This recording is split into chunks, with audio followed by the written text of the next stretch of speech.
Hello there guys, welcome back to Younes Talks Football, welcome back to a brand new video. I hope all of you are doing good. We've got our Chelsea back. Finally, the international break is over. Yes, 2 weeks flew by. We didn't see it. Where'd it go? We don't know. But anyway, Chelsea go away to St. James's Park. Kick-off lunchtime tomorrow, 12:30 UK time. Be there.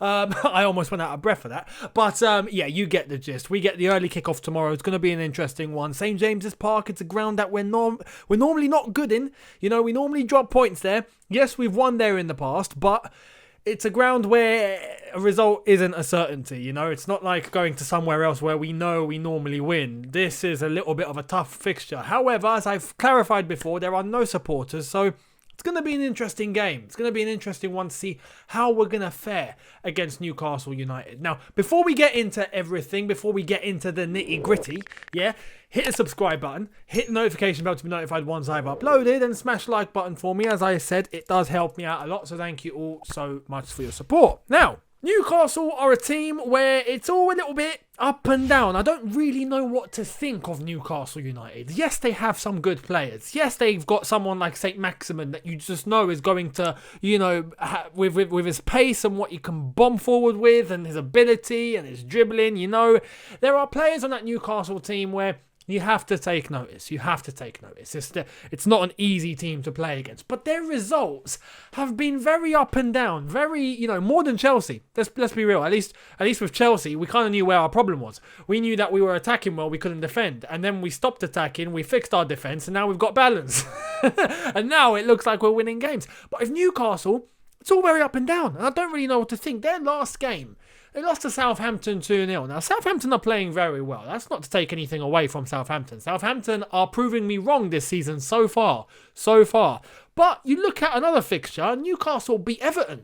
You know, what's that about? But they got battered at home 4-1 to Man United. You know, what's that about? It's all very up and down. Drawing 1-1 with Wolves, that's not a result. That's, you know, it's a good result, although Wolves don't look as strong as they did last season so far, I stress. But I don't really know what to expect. This is why I'm a little bit hesitant, because I don't know what we're going to be facing tomorrow. Now, in relation to Chelsea, we've been on very good form. We've been on very, very good form. And it looks like we have managed to resolve many of our issues that we've had in our team in relation to balance, in relation to players playing in their positions. Our injuries have gone down. There's still a couple of things that I need to discuss, but we're starting to get players back, and there's a dynamic being built, and there's a bond being formed, and there's chemistry starting to pop up. It's looking nice, yeah? We can continue this form now. And there are some key players that played fantastic on international duty, just like they were for Chelsea before they left. And now they're coming back, carrying that form forward. And I hope tomorrow they're going to absolutely smash it. Now, if we go into the team news, there's a little bit of team news. Yeah, before I get into the starting lineup and what I think Frank Lampard's going to do, this is the team news. So, Christian Pulisic is out, and Frank Lampard confirmed that in a press conference. He did say that Pulisic is out. They are still monitoring him and making sure that his recovery is going very well, but it's prolonging. You know, it seems to be the case with Pulisic. I don't know. What seems so small, he's out for 5 weeks. Like, you know, I don't really understand. Maybe it's precaution. Maybe they don't want to take any risk whatsoever. It's a possibility. Kai Havertz is back. He's training. It's just there's not enough time. Frank Lampard didn't say Havertz won't be involved. He didn't rule him out. I do want to stress that. But he did say he tested negative 2 days ago.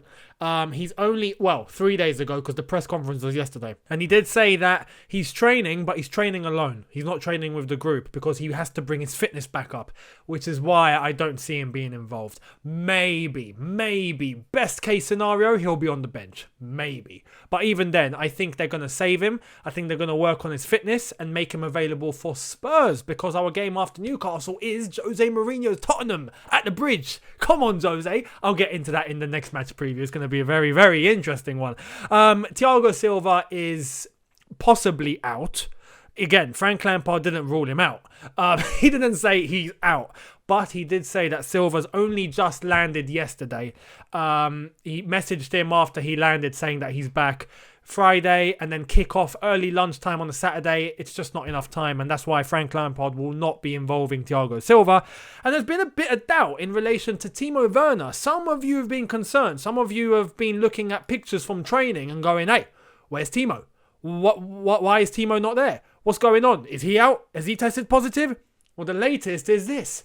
He's training. He's with the group. Don't worry. False alarm. Don't know why people got there, started throwing their toys out of the pram and they started getting anxious. But don't worry. Timo Werner is fine. He will be involved tomorrow. He will be playing. Nothing's gone wrong. Now, the team. What's the lineup? How should Frank Lampard face Newcastle United? What 11 does he go with? Well, this is the 11 that I think he's going to go with. And to be honest, this is the 11 that I would go with. I don't see any difference here between me and what I think Lampard's going to do. So let's get into it. Goalkeeper, Edouard Mendy, who has smashed it. Not just for club, but he went on to international duty and he played for Senegal.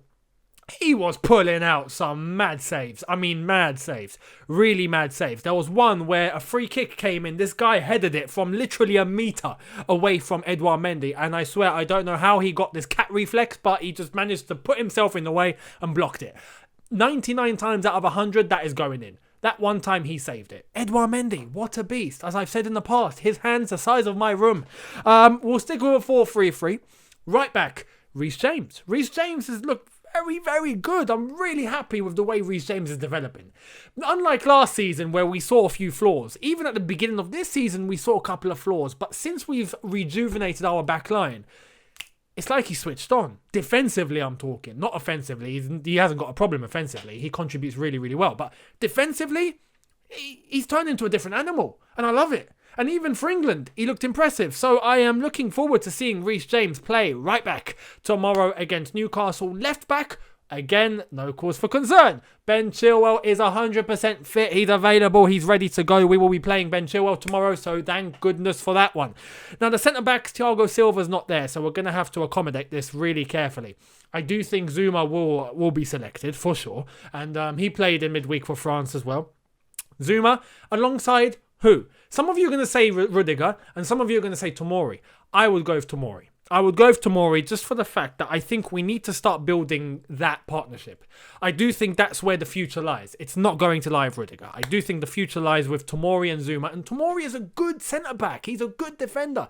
He's not someone that panics or makes mistakes or absolute blunders. Or he's a very, very trustworthy central defender. And I don't see any reason why we can't use him in the absence of Thiago Silva. I don't see it. I think it would be good to have Zuma and Tomori together. So Zuma, Tomori would be my centre-back pairing. We'll see what Frank Lampard goes with. There's a slight chance he might go with Rudiger instead. But if it were me, give Tomori the opportunity and let him run with it. Who knows? Who knows? I think he'll perform really, really well. So yeah, that will be my centre-back pairing. Now in front of them, N'Golo Kante as our lone DM. I mean, it's mad, isn't it? If you had said this time last year, or under Maurizio Sarri, let's play Kante as a lone DM, everyone would have crucified you for it. Yeah, everyone would have gone, what, are you mad? No, Jorginho, he's part of the system. He needs to play there. Kante's not a DM. Do you remember that debate? And look at us now. We're playing him as a lone flipping DM. Look at the way things change. It's amazing. Life, eh? In front of N'Golo Kante. And by the way, shout out to Kante. He scored for France in midweek against Portugal. So fair play to Kante. Very good performance and a very good goal. Mason Mount and Mateo Kovacic. In the absence of Kai Havertz, it would be logical.